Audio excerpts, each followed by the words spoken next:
Hi everyone, welcome to Let's Do English. I'm super excited to bring you today's video lesson on how to paraphrase. Hope you've been enjoying all my videos. I'm excited to hear how my videos are empowering you to reach your desired goals. A big thank you to all my subscribers. For those that haven't yet subscribed, take a moment to subscribe, like, and share. It would definitely help grow the community as well as give me an added boost to bring content that can elevate your knowledge. Let's begin. Paraphrasing is when you're able to restate a thought or an idea in a different way without altering its meaning. It is crucial to learn the skill, particularly in IELTS and other exams, to get those extra points. I know we have all learned the basics of how to paraphrase when we were in school. This is going to be a little more detailed, so stay till the end to get the most out of this video. The essential skills needed for paraphrasing are vocabulary and English skills. One needs to have a wide range of vocabulary to be able to convey the right meaning. It is also imperative to upgrade your English skills so that you can structure everything perfectly. Many students do not really focus on how to master the art of paraphrasing. Some of them almost copy the entire topic onto their answer sheets, and this must be avoided at all costs. Some candidates tend to make quite a number of mistakes when paraphrasing, and this can bring down your score. Another issue is where the paraphrased sentence does not convey the same meaning as the original statement. This happens because candidates misunderstand the topic. Thus, it is important to read and understand the topic a few times before attempting to write. Now, let's take a look at the different ways that we can paraphrase. The first one is changing the word order. Let's look at an example. People travel a lot these days. These days, people travel a lot. There is not much of a change here. All we did was just rearrange the words. It's simple, isn't it? The next one is the use of synonyms and antonyms. Synonyms are words that are closest in meaning to another word, and antonyms convey the opposite meaning of a particular word. Let's examine this with an example here. Buying things on the internet is very popular. The synonym of buying would be purchasing. Likewise, we can also replace the word internet with online and the word popular with in demand. Now let's look at the sentence. Purchasing things online is in demand. Let us also learn how to paraphrase this statement using antonyms. The antonym of popular is unpopular, so we can say it is unpopular not to shop online. Now, the third way to paraphrase is using different forms of a word. What do I mean by this? If the keyword in the statement is a noun, you can use the verb or the adjective or the adverb form. Let us take a look at an example here. People consume fast food at least once in a week. If we want to change the verb consume to a noun, we need to use the word consumption. So we need to tweak the sentence a bit so that the word can perfectly fit into the sentence. Fast food consumption happens at least once in a week. The next way to paraphrase is using the active and passive voice. So if the sentence is in active voice, change it to the passive and vice versa. Active voice is when the subject is the doer. Passive voice happens when the object of the sentence comes first. Here is an example. Students should take initiative to grow and learn. This is in active voice. Here is a sentence construction in passive voice. Initiatives should be taken by students to grow and learn. In the case of passive voice, the object appears at the beginning of the sentence. The next commonly used technique to paraphrase is changing the order of the clauses. which is changing the order of the dependent and the independent clause. Let's look at an example here. As soon as she saw me, she waved. As soon as she saw me is an incomplete clause. So this is a dependent clause. She waved is a main clause. So when we have the dependent clause first, we have the comma. Now if we have to change the order, we can say she waved as soon as she saw me. Here we can leave out the comma since the main clause appears first in the sentence. Lastly, an effective way to paraphrase is putting your own spin on the topic. What you're doing here is understanding the topic and framing the entire statement in your own words. This is super interesting to do because it will require a little bit of creativity and thought. One thing I want to reiterate is being able to understand the topic thoroughly. This is essential so that you can paraphrase correctly and write a great essay. Now let's look at a task 2 topic. In the future, nobody will buy printed newspaper because they will be able to read everything they want online without paying. To what extent do you agree or disagree? Now let's look at what the topic says in short. It simply tells us that people will stop buying newspapers in the future because online information is free and easily accessible. Let us come up with synonyms for the following words in the future. For this, you can use synonyms such as in the coming years or upcoming years. For nobody will buy, you can say people will cease or discontinue or refrain. Instead of buy, you can say purchase. And for because, you can say since. Able to read everything, you can say access to information. For online, you can use the word internet. Without paying, you can say free of charge, no charge, or no cost.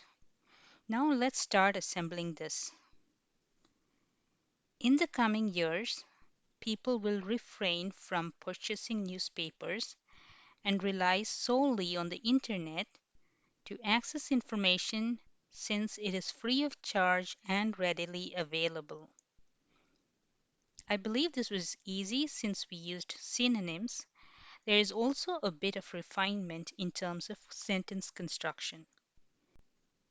Let us look at the next one. In the coming years, instead of relying on newspapers, people will utilize the internet to access information since it is free of cost and easily available. Here we have used the word instead to show comparison between two different options. Let's go to the next one. Newspapers will be rendered obsolete in the future since online information is free and easily accessible. This is a passive voice construction. The object in the main statement has become the subject here, and we've also used will be and the past participle of the word render. Here is the next one. Newspapers will become the least preferred source to access information since the internet is a popular medium that provides free and easy access to people. Let's go to the next one. Online newspapers are easily accessible and free of charge. As a result, the probability of people purchasing newspapers in the future can be ruled out.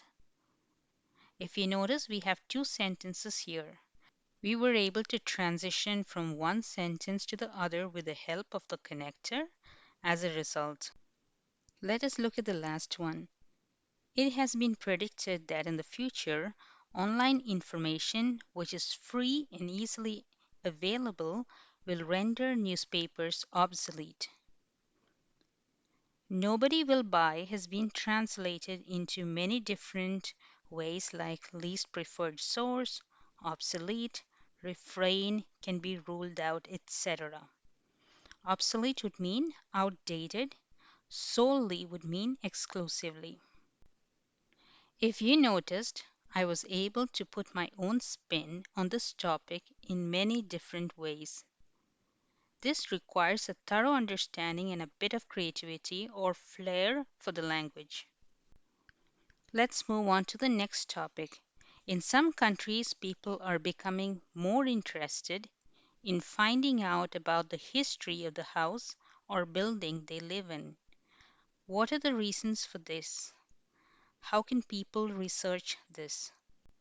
In short, it means that people are now taking more interest in knowing about their homes. Let's look at the synonyms here. For some, you can replace it with certain or a few. Interested, you can use the word keen. Find, you can use learn. And for house, you can say home or a residence. Now let's take a look at the paraphrased statements. In certain countries, people are taking a keen interest in learning about the history of their home. This was easy, right? All we did was just use the synonyms and we also changed the structure a bit. Let's go to the next one. It's a growing trend to witness people in certain countries taking a keen interest in learning about the history of their residents. I've used the phrase growing trend because the topic says people are becoming more interested. People's interest in learning about the detailed history of their residence is in vogue in certain countries. Vogue means is in trend. Let's go to the next one. In certain countries, people are cultivating a lot of interest in learning about the history of their residence. Let's look at the last one here. In certain countries, there is a growing inclination among people to learn about the detailed history of their home. I've used the word becoming in many different ways, such as cultivating, inclination, taking interest, etc. Inclination would mean interest. Let's go on to the third topic here. New technologies have changed the way children spend their free time. Do you think the advantages of this trend outweigh the disadvantages? Let's take a look here at the synonyms.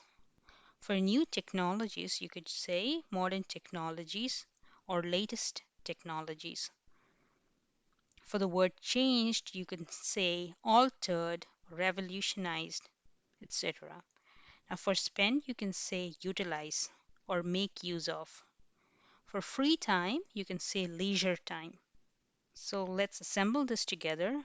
We can say modern technologies have altered the way children utilize their leisure time.